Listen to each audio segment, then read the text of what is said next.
역대기는 역사의 기록이라고 했죠.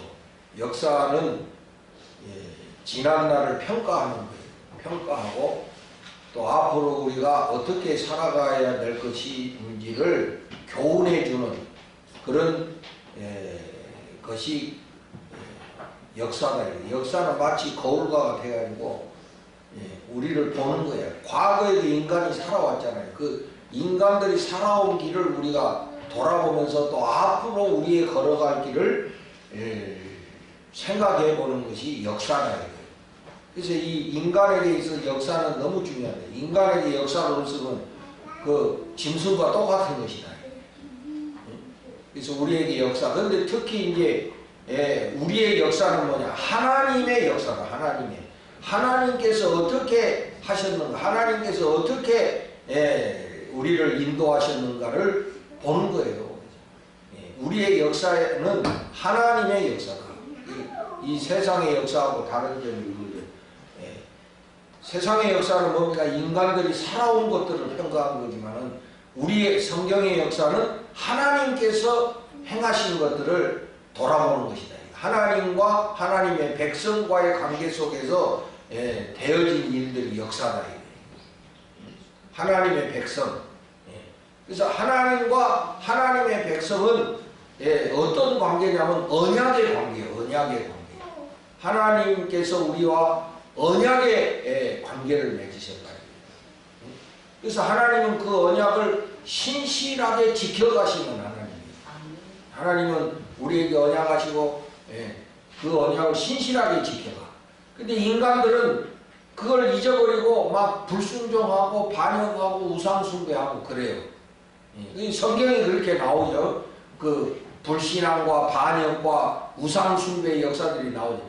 근데 그럼에도 불구하고 하나님은 이 하나님의 백성을 버리지 아니하시고 어떻게든지 회복시키시고 구원해 가시고 이게 이제 성경의 역사인데 이 특별히 역대기는 이제 왕들의 기록이에요. 왕들. 이스라엘 왕들의 기록인데 왕들을 평가하는 것인데 하나님께서 이 왕들을 평가하시는 기준이 뭐냐? 이 왕이 어떤 업적을 세우고 이 왕 때는 땅이 얼마나 넓혀졌고 뭐 무역을 얼마나 해가지고 나라를 얼만큼 성장시키고 이런 건 성경에 안 나오잖아요. 하나님이 왕들을 평가하는 것은 우리가 오전에도 말씀을 살펴봤지만 그 마음속에 하나님을 찾는 마음, 믿음이 있느냐 없느냐 이것이 하나님이 왕들을 평가하는 기준이에요. 그래서 오늘 우리가 금방 읽은 이 17장에는 아사의 아들 여호사밧이 왕이 된 그런 기록인데 이 여호사밧에 대한 평가가 어떻습니까? 여기 3절에 보면 그에 대한 평가가 나오죠. 여호와께서 여호사밧과 함께 하셨으니 이는 그가 그의 조상 다윗의 처음 길로 행하여 바알들에게 구하지 아니하고 오직 그의 하나님 아버지의 하나님께 구하며 그의 계명을 행하고 이스라엘의 행위를 따르지 아니하였습니다. 그래서 이 여호사밧은 다윗의 길을 행하고 바알을 구하지 아니하고 우상 숭배하지 아니하고 그리고 하나님의 계명을 행하고 이스라엘, 여기서 이스라엘은 북이스라엘을 말하는 거예요. 북이스라엘, 여로보암의 북이스라엘을 시작한 왕이 여로보암이잖아요. 여로보암은 성경에 보면 여로보암의 길을 쫓아 이런 말이 나오잖아요. 여로보암 뭐냐면은 자기 마음대로 나아가서 성전을 짓고 자기 방식대로 하나님께 예배하는 그런 그 잘못된 길을 걸어간 사람이 여로보암이다 이게. 그래서 이 여호사밧은 여로보암의 행위를 따르지 아니했다, 본받지 아니했다. 오직 하나님 중심으로, 하나님 말씀 중심으로 했다 이거예요. 그랬더니 하나님께서 여호사밧에게 부귀와 영광을 허락해 주시고, 그리고 6절 보면 그가 전심으로 여호와의 길을 걸어. 이 성경에 참 이 전심으로 이 말이 잘 나오잖아요, 그죠? 전심으로. 그러니까 전심으로 마음을 다하여, 그 마음을 다하여 여호와의 길을 걸었다 이런 뜻이에요. 마음을 이제 전심 온전할 전자리가 전심으로 마음을 다해서 그 여호와의 길을 쫓아다. 이게 이제 여호사밧에 대한 성경의 평가예요. 우리가 그 이스라엘 왕 중에 뭐 아하방 악명을 떨친 아하방이 있잖아요. 나쁜 왕이지. 우리가 알고 있는 아하방은 나쁜 왕, 나봇의 포도원을 빼앗은 그런 나쁜 왕. 그리고 그의 부인이 누굽니까? 이세벨이지. 악명 높은 이세벨. 우상 숭배하는 그런 이세벨. 엘리야의 엘리야 시대 때의 그 왕이 아하방이고 그의 부인이 이세벨이잖아요. 이번에도 가니까 그 갈멜산에 올라갔는데 갈멜산에 그 뭡니까 엘리야가 그 바알 숭배자들을 물리치고 그 바알 숭배자들을 제거하는 그런 동상도 있더라고. 거기 갈멜산에. 그게 이제 유명한 아하방이잖아요. 근데 우리가 말할 때 아하방은 나쁜 왕, 우상 숭배하고 그 이런 좋지 않은 왕으로 우리가 평가하고 있죠. 사실 세상적으로 보면 아하방이 정치를 잘하고 아주 나라를 강하게 한 왕 중에 하나다. 근데 성경은 전혀 그런 이야기는 안 한다. 이게 그 아하방이 얼만큼 하나님 중심으로 했냐 안 했냐를 따지지 그가 세상적으로 얼마나 정치를 잘하고 나라를 얼마나 부강하게 했느냐는 언급하지 않는다. 또 이스라엘 왕 중에 오므리라는 왕이 있습니다. 오므리 왕이 있어. 오므리 한 줄인가 이래 나와. 오므리 왕에 대해서는 우리가 거의 모르고 있어. 이 오므리 왕은 사마리아 성을 세운 그런 왕인데 이 오므리 왕은 그야말로 그 세속적으로 평가하면은 나라를 크게 강하게 만든 왕이 오므리다. 근데 거기에 대해서 성경은 전혀 언급하지 않는다. 하나님의 평가는 그런 업적에 있지 않다. 이거예요. 얼마나 그 마음을 다하여 하나님을 섬기고 하나님께 충성하고 하나님 말씀에 따라 순종했느냐 이거를 평가하시는 거지 세상의 업적을 말하지 않아요. 그러니까 하나님의 평가는 그 마음 중심에 하나님에 대한 믿음이 있느냐 없느냐 이것을 평가하시는 거예요. 다른 거는 다 여러분 불에 타면 사라지지만은 믿음은 영원히 남는다고 그랬잖아요. 그래서 믿음을 우리가 금으로 표현하죠. 금은 왜냐하면 불 타도 그대로 있기 때문에 금이 그렇게 귀한 거예요. 금보다 귀한 믿음이다. 이게 다른 거는 다 그 불에 타면 없어져. 인간의 업적도 다 불에 타면 사라질 것들이에요. 그 업적이라는 것들이. 그러나 이 믿음은 금과 같은 것이다. 이게. 사라지지 않는 것이다. 이것이 바로 하나님이 우리 인생을 평가하는 기준이다. 그런 것을 성경이 우리한테 말해주는 거예요. 나중에 우리가 다 하나님의 심판대 앞에 서는데 하나님이 우리를 평가하시는 기준이 뭐냐? 믿음밖에 없다 이거예요. 네가 세상에서 뭘 했느냐? 세상에서 무슨 뭐를 업적을 쌓느냐? 공로를 세웠느냐? 이거 평가하시지 않는다 이게. 믿음이 있느냐 없느냐? 이것을 하나님이 보시고 우리를 평가하신다. 그게 심판이다. 이게 하나님의 평가, 하나님의 테스트가 하나님이 아브라함을 테스트하셨는데 그의 믿음을 테스트하신 거잖아요. 아브라함이 진짜로 믿음이 있는지 없는지를 평가하셨지 아브라함이 성품이 좋은지 성격이 이런 거 평가하시지 않는다 이거야. 그래서 성경의 인물들 다 보면 하나님이 어떻게 평가하십니까? 믿음을 별 볼 일 없는 사람, 세상 사람들이 정말 우습게 알고 세상 사람들이 정말 깔보는 이런 사람들이라 하더라도 하나님은 믿음을 보시고 평가하신다. 그래서 이 세상에 보잘것없는 사람들을 오히려 하나님이 들어 귀하게 쓰시잖아요. 그의 믿음을 보시고 그의 어떤 외적인 그런 모습을 보고 하나님이 들어 쓰신 것이 아니다. 그래서 이 믿음이 우리에게는 가장 중요한 거다. 하나님이 우리를 바라보실 때, 하나님이 우리를 평가하실 때 보시는 기준이 바로 뭐냐? 믿음이다.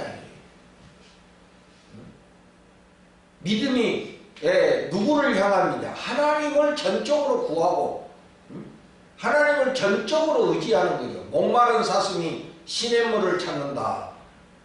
목마른 사슴이 얼마나 물이 간절하길래 바로 그런 간절함으로 하나님, 나는 하나님 아니면 절대로 살 수가 없습니다. 하나님 아니고서는 나를 구원할 자가 없습니다. 하나님밖에는 없습니다. 100% 하나님밖에는 없습니다. 이것이 바로 전심으로 하나님을 찾는 것이다.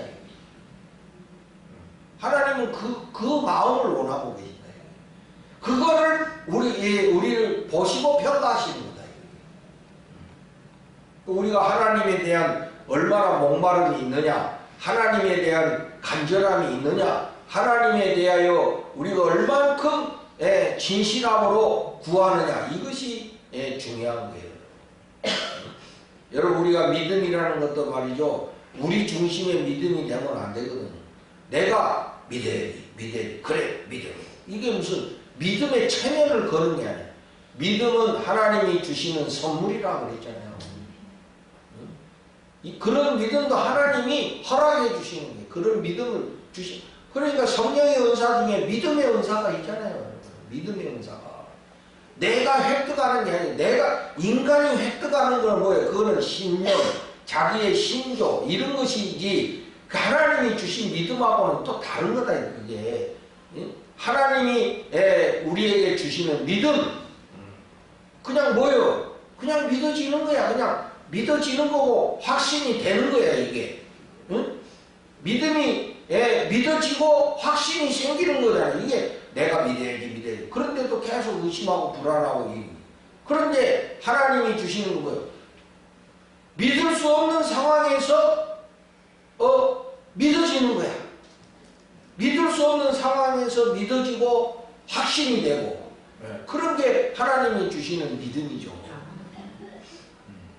그래서 우리가 이 단비를 원하는 것처럼 그런 믿음을 우리가 하나님 앞에 간절히 구해야 돼요.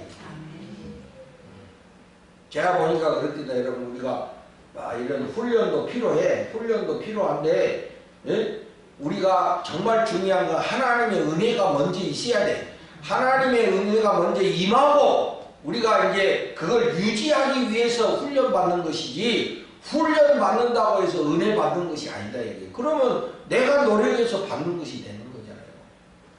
먼저는 하나님이 주셔야 된다.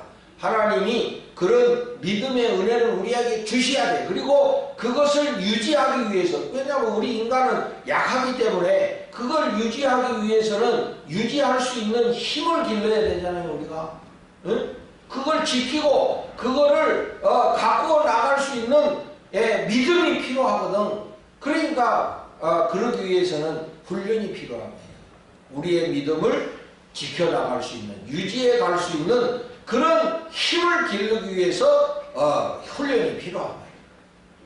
훈련했기 때문에 우리가 믿음이다, 이거는 아니다.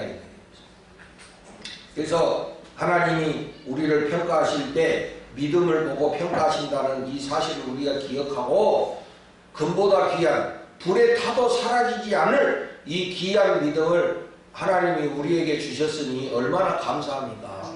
금보다 귀한 믿음을 우리에게 주셨잖아요. 응?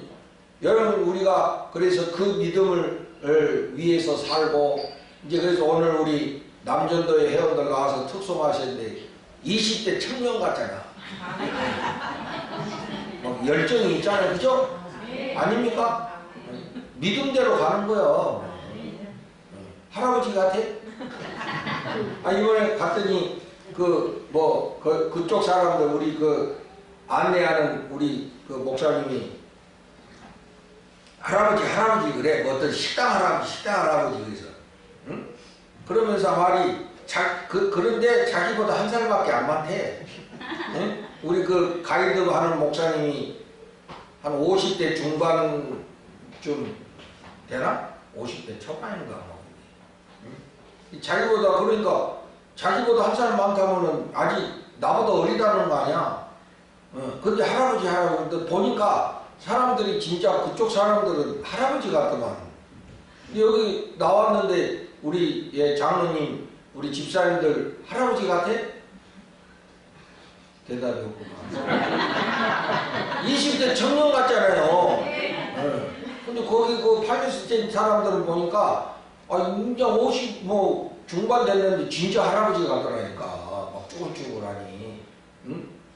우리 한국이 잘 먹고 잘 살기는 하는가 봐 보니까 다 건강하고. 예? 예. 그래서 비행기에서 터키 비행기를 탔는데 남자 승무원이 내가 나이 몇 살이냐? 그러니까 30이라고 그랬는데 내가 60이다 그랬더니 45살 같아요 그러더라니까. 45살 같아요 그래. 그러니까 우리 한국 남자들이 요새 건강하는 거야. 그러니까 보면 다른 데 보면 진짜 막 나이도 우리보다 어린데 할아버지 같이. 그렇게 왜 그렇게 고생을 해서 그러나 못 먹어서 그러나 하여튼 그래요. 그래서 여러분 이제 나이가 그러나 아무리 젊게 보인들 나이는 뭐 어떻게 할 수가 없잖아. 예? 그냥 겉으로 그렇게 보인다는 거지 진짜 젊어진 건 아니잖아요. 예? 그래서 우리가 나이가 점점 먹어지는데 나이가 들어갈수록 우리가 믿음에 헌신해야지 우리가. 옛날에는 젊을 때는 일한다고 막 사업한다고 뭐 한다고 바빠가지고 신앙생활도 열심히 못하고 그랬지만은 이제 나이도 들고 시간에 여유도 생기고 이제 그런데 우리가 더 믿음에 헌신하면서 살아야 된다. 아멘. 나이 들어까지 바쁘다고 기도도 못하고 신앙생활 못하고 인생 꼬불로 사는 거거든 그게. 응? 이제는 과거에 우리가 다 헌신하지 못한 거 더욱 헌신하는 그런 삶을 우리가 살아야 된다. 노년의 삶을 완전히 하나님께 정말 온전히 헌신하는 삶으로 살아야 된다. 그래서 요새 이제 제가 보니까 그래. 저는 고등학교 졸업하고 신학대학을 갔잖아요. 응? 그러니까 이게 20대 유혹이 얼마나 많아요 이게. 응? 그런데 거기 신학생이 되고 전도사가 되고 막 이제 20대 지금 보면 상준이가 20대 아니요. 요 조금 들어가고 전도사 되고 이런다니까. 애지 뭐야 전도사는 말만 전도사지. 다른 애들하고 똑같이 뭘 그래. 그러니까 이게 얼마나 불완전하고 그런데도 그게 이제 목회자의 길이니까. 그러니까 얼마나 유혹이 많고 불완전한 게 많아. 그러니까 막 연단 받아야 되고 훈련 받아야 되고 이래야 되잖아요. 근데 이제 세상에 훈련을 많이 받고 나이 드신 분들은 오히려 그런 건 없잖아. 이제 50대 돼갖고 흔들리면 돼? 50대 돼가지고 첫사랑 찾고 이러면 돼? 응? 이제 조금 있으면 이제 무덤 들어갈 일이 이제 얼마 안 남았는데 그때 가서 뭐 첫사랑 찾고 뭐 부인이 안 이쁘다는 둥 뭐 어쨌다는 둥 그러면 응? 그럼 되겠어? 그런 거 여전히 그렇다면 그 문제가 있는 거야. 그러니까 오히려 나이 들어서 헌신하는 것이 더 좋을 수도 있다 이거예요. 물론 이제 각자의 길이 틀리니까 다 똑같이 말할 수는 없지만은 그래도 우리가 젊을 때는 유혹도 많고 흔들리는 것도 많고 방황하는 것도 많고 또 살기 위해서 막 몸부림치고 이런 시간들이기 때문에 하나님께 온전히 헌신할 수 없는 이런 것들이 많잖아요. 그러나 이제 우리가 나이도 좀 들고 열림도 생기고 인생의 경험도 생기고 이렇게 됐을 때 우리가 더 하나님께 온전히 헌신할 수 있는 그런 여건이 될 수 있다는 거예요. 오히려 더 하나님께 헌신하기에 좋은 그런 시절이 우리에게 오는 거야. 이렇게 하나님이 이렇게 나이가 들어도 건강 주시고 이렇게 우리에게 여러 가지로 복 주신 거 하나님께 충성하라고 주신 줄로 알고 이 귀한 은혜를 세상을 위해서 쾌락을 위해서 다 써버리면 안 되잖아요. 그 귀한 것들을 하나님을 위해서 더욱더 헌신하고 우리 그런 남전도회가 된다면은 얼마나 좋겠습니까? 젊은 사람들한테도 모델이 되고 말이지. 그렇잖아요. 다른 모든 분들도 마찬가지예요. 이게. 오히려 우리가 나이가 들면 들수록 하나님께 더 기쁜 마음으로 헌신할 수 있는 그런 기회가 되는 거예요. 우리가 인생을 살면서 헛되지 않는 것은 하나님을 위해서 헌신하는 것이다. 하나님께 헌신하는 건 헛되지 않아요, 여러분. 날 위해서 나의 욕심을 위해서 사는 거는 그거는 헛된 거야. 부지런 허망해. 열심히 해놓고 어떤 분 그러잖아요. 뭐 하나를 이루기 위해서 열심히 달렸는데 그걸 이루고 나니까 허망한 거예요. 이제 달릴 것이 없어. 그걸 이루고 보니까 달릴 것이 없는 허망한 마음이 생기는 거예요. 이게. 그러나 믿음은 영원한 것이거든요. 우리가 죽는 날까지 믿음으로 충성하고 헌신할 수 있는 것이거든요. 그래서 우리들이 인생을 살아가면 살아갈수록 하나님께 더 온전히 헌신할 수 있는 우리들이 되자 이거예요. 그런 사람들이 모여있는 게 교회 공동체 아닙니까요? 그래서 하나님이 우리를 평가하시는 것도 바로 믿음이다. 너희들 마음속에 우리들 마음 중심에 하나님을 향한 마음이 있느냐? 그 마음이 얼마나 진실되고 얼마나 간절한 것이냐? 이걸 하나님이 보시고 우리에게 축복해 주신다. 그런데 오늘 이 여호사밧 왕에게 참 우리가 좀 특징이 있는 것이 뭐냐면은 이 왕은 7절에 보니까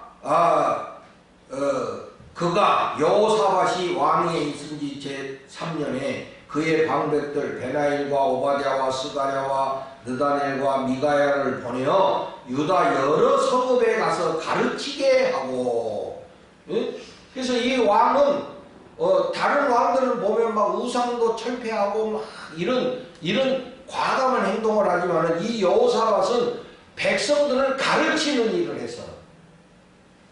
방백들, 지도자들을 보내가지고 백성들을 가르치게 했다. 어떻게 가르치게 했냐? 9절에 그들이 여호와의 율법책을 가지고 유다에서 가르치되 그 모든 유다 성읍들로 두루 다니며 백성들을 가르쳤더라.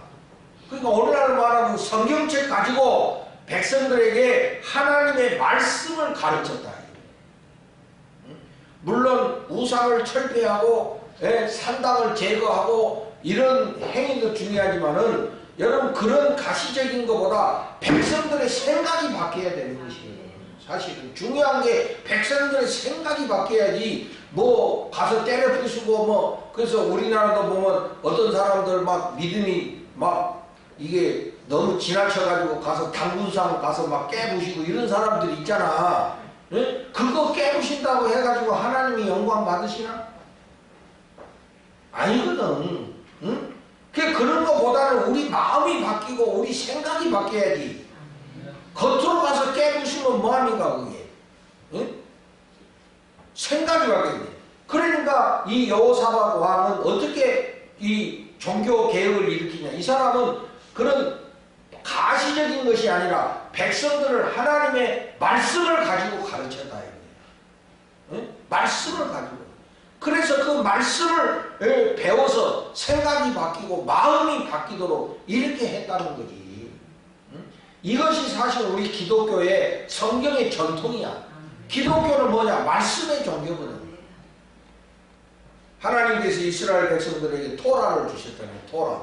시내산, 그 시내산에서 모세에게 하나님이 토라를 주시는데 그때 토라를 주실 때 뭐라 나는 너희들의 하나님이다. 그리고 너희들은 나의 백성이다. 하나님의 백성이다. 그러면서 모세에게 주신 게 토라 아니에요. 이게 토라라는 말은 가르침, 교훈 이런 뜻이야. 하나님의 가르침, 하나님의 교훈. 그러니까 우리는 하나님의 백성이니까 하나님의 백성이라면은 이 세상에서 어떻게 살아야 될 것인지, 가 중요하잖아요. 그죠? 내가 하나님의 백성이라는 것만 중요한 것이 아니고, 그러면 하나님 백성답게 살아야 되는데, 어떻게 사는 것이 하나님 백성답게 사는 것이냐. 그것을 가르치기 위해서 주신 게 뭐냐? 그게 토라야, 말씀이야, 그게. 응? 그게, 토라, 가르침, 하나님의 가르침이야. 그래서 하나님의 백성들은 토라를 묵상하고 읽어서 그 말씀대로 살아가는 것이거든요. 응? 우리가 하나님 백성이라면 당연히 하나님의 말씀을 우리가 읽고 묵상해가지고 거기서 깨닫는 대로 사는 게 이게 하나님 백성이 살아가는 길이거든요. 우리가 겉으로만 종교의식을 행하고 겉으로만 막 이렇게 화려함으로 예배 드리는 것이 아니라 가장 중요한 건 하나님의 말씀을 듣고 깨닫고 그렇게 깨달으면 바로 사는 것, 이것이 중요한 거예요. 사는 게 중요하지. 그렇게 안 살고 우리가 뭐 요 예배 시간만 와가지고 하나님 예배합니다 하면 그게 위선이라는 거야. 그게 안 맞는다는 거야. 그게 생활하고 믿음이 안 맞는다는 소리거든요. 이게. 중요한 거는 우리가 말씀을 깨닫고 그렇게 사는 거야. 그게 진정한 하나님의 백성의 길이다. 이게. 그래서 그렇게 살기 위해서 우리는 성경책을 가지고 배워야 되고 그 말씀을 부지런히 읽고 깨달아야 된다. 그래서 이 유다 백성들은 토라를 읽는 것이 굉장히 중요한 거예요. 그래서 지금도 유대인의 교육은 다 어디서부터 시작하냐? 토라를 가르치고 배우는 데서부터 시작이 되는 거예요. 그래서 이제 초등학생 때 이제 교육을 받으러 가면 이 자식을 데리고 그 율법 학교에 간다 이거예요. 그러면 첫 번째 하는 것이 뭐냐면 이 토라의 같은 책에다가 꿀을 발라가지고 그 아이로 하여금 그 꿀을 핥아먹게 한다 이거예요.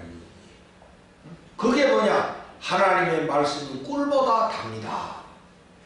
응? 그래 그게 하나의 그 상징적인 행위다 이거예요. 그래서 이 유다 백성들은 어릴 때부터 말씀을 암송하고 읽고 조금 크면 그 말씀을 해석하는 것을 배우고 이렇게 해서 그 바탕 위에서 과학을 배우고 수학을 배우고 모든 학문을 배우는 것이다. 그래서 특별한 거예요. 유다 민족이 달리 뭐 특별한 게 아니라 저들이 하나님의 토라를 받았기 때문에 특별한 것입니다. 이번에도 그 뭡니까 통곡의 벽인가 거기 가니까 옆에 이렇게 그 유대인들이 막 이렇게 토라 읽는 모습들이 있더라고. 그렇게 관광객이 그 많은 데서도 그 앉아가지고 토라를 막 열심히 읽더라고. 어떤 사람은 서가지고 막 몸을 흔들면서 막 토라를 읽고 우리가 나오면서 쟤들 진짜로 읽을까? 이 사람들이 이렇게 많이 왔다 갔다 하는데 그 집중이 되나? 막 이렇게 우리가 농담 삼아 했는데 왜 성경에 보면 바리새인들 중에 사람 보라고 막 길에서 손 들고 기도하는 그런 것도 있잖아요. 그죠? 그러나 하여튼 중요한 건 뭐냐? 그 토라를 정말 열심히 읽더라고. 앉아가지고 읽고 막 또 이렇게 서로 토론하고 그리고 곳곳마다 그런 학교가 있어. 토라 학교가 이렇게 곳곳마다 있더라고. 그러니까 그 사람들은 그냥 그 하나님의 말씀이 그 사람들의 일반적인 생활이야. 그냥 그게 생활이야. 그러니까 오늘 우리들도 뭐 그렇게 뭐 그런 그 행위적인 것보다도 우리도 하나님의 백성으로서 하나님의 말씀을 부지런히 읽고 깨달아야 된다. 그리고 그렇게 살아야 되는 거예요. 성경을 알고 우리가 하나님 백성들이 성경도 모르면서 어떻게 하나님 백성답게 살 수 있겠냐 이거예요. 그래서 우리 하나님 백성들이 성경책을 가지고 열심히 가르치고 배우고, 응? 그래서 저도 이제 어떻게든지 우리 성도들이 성경을 잘 알기를 원하고 또 그렇게 기도하고 있습니다. 알맹이가 없으면 이 소용이 없는 거야. 우리의 알맹이는 말씀이 있는 것인데, 예? 성경 말씀도 모르고 어떻게 하나님 백성답게 살 수 있다고 하겠어요. 그래서 앞으로도 여러분 우리 교회가 하나님의 말씀을 열심히 가르치고 배우는 교회가 돼야 될 줄로 믿습니다. 우리가 한자로 교회라는 말인데 교자가 가르칠 교자거든. 가르치기 위해서 모인 회당이 교회다 이거야. 뭘 가르치니까 하나님의 말씀을 가르치고 배우는 것이 교회다 이 소리거든. 여러분들도 성경을 부지런히 배우셔야 됩니다. 그래서 배우려면 시간 내야 되고 이런데 참 여러 가지로 그 시간이 내기도 어렵고, 그래서 제가 늘 설교할 때 성경 중심으로 성경 공부 플러스 설교 이렇게 하려고 제가 성경을 이제 여러분들한테 말씀을 드리는 거. 그리고 또 한 가지는 말씀 묵상 꾸준히 하셔야 돼요. 아멘. 아멘. 말씀 묵상을 꾸준히 하셔야 된다니까. 피가 되고 살이 되는 말씀 묵상이라니까. 말씀 묵상만 잘하고 그 말씀 묵상을 통해서 깨닫고 그것을 삶 속에서 실천해 가고 그러면 부러울 게 없어. 부족할 게 없어. 근데 많은 성도들이 그것 자체도 안 하니까 문제라는 소리거든요. 앞으로 더 말씀 묵상을 더 열심히 하시기를 바랍니다. 이게 내 인생의 에너지다. 내 인생의 원동력이다. 이렇게 생각하고 해야 돼요. 이거 그냥 목사님이 하라고 하니까 습관에 해서 막 그 어떤 의무가 율법적으로 하면 어려워지는 거예요. 이게. 말씀이 나의 힘이고 말씀이 나의 능력이다. 내가 이 말씀을 통해서 인생의 에너지를 얻는다. 이런 생각을 가지고 하면은 여러분 은혜가 되는 거예요. 이걸 의무적으로 하려고 그러고 막 하라니까 막 억지로 이렇게 하려고 하니까 부담스럽고 에이 바쁜데 뭐 이거 해 그냥 이렇게 되는 거야. 그러나 여러분 우리가 이것이 내 인생의 피가 되고 살이 된다고 생각하고 말씀을 우리가 그렇게 붙잡고 살면은 그 어려운 것도 아니거든 이게. 여러분 우리가 뭐 요새 그 건강 관리를 위해서도 막 힘쓰고 애쓰고 많이 하잖아. 다이어트 하려고도 막 애쓰고 힘쓰고 막 하잖아요. 돈까지 내가면서 하잖아. 돈까지 내가면서 헬스도 하고 이것도 하고 저것도 하는데 그래 봐야 육체는 한계가 있는 것인데, 그러나 하나님 말씀은 그런 거 아니잖아요. 그러니까 좀 더 말씀에 집중하는 우리들이 돼야 된다. 하나님 말씀에 집중하는 우리들이 성경을 배우려고 하고 성경에서 진리를 깨달으려 하고 그런 사모하는 마음이 우리에게 있어야 된다. 그래야 우리 생각이 바뀌고 우리 마음이 바뀌어서 하나님의 백성답게 세워져 가는 것이다. 할렐루야. 그래서 이 하나님의 토라, 하나님의 토라는 사실 우리가 구약만 말하는 건데 우리에게는 구약만 있는 게 아니잖아요. 신약도 있잖아요. 이 성경 66권을 우리가 이 의미를 깨뜨려 알기까지. 그리고 여러분 성경이 어렵다고 하지만은 사실은 성경도 인간적으로 보면 딱 책이잖아요. 그러니까 열심히 하면 안 될 것도 없는 거야. 그러니까 안 보여야 어렵지. 딱 이렇게 하나님 우리에게 책으로 주셨는데 열심히 노력하면 왜 못 깨닫겠어. 우리가 100%는 아니라도 열심히 하면은 거의 따라갈 수는 있다. 그래서 말씀에서 지혜를 배우고 말씀에서 인생의 길을 터득하고 이렇게 우리가 그 말씀을 내 생활 속에서 실천해가고 이렇게 할 때에 우리가 하나님 백성으로 살아가는 것이고, 신명기의 말씀처럼 순종하는 자에게 축복하신다. 신명기 말씀의 핵심이 그거거든. 순종하면 축복받는다. 이거거든. 여러분들도 말씀의 사람들이 되시기를 주님의 이름으로 축복을 드립니다.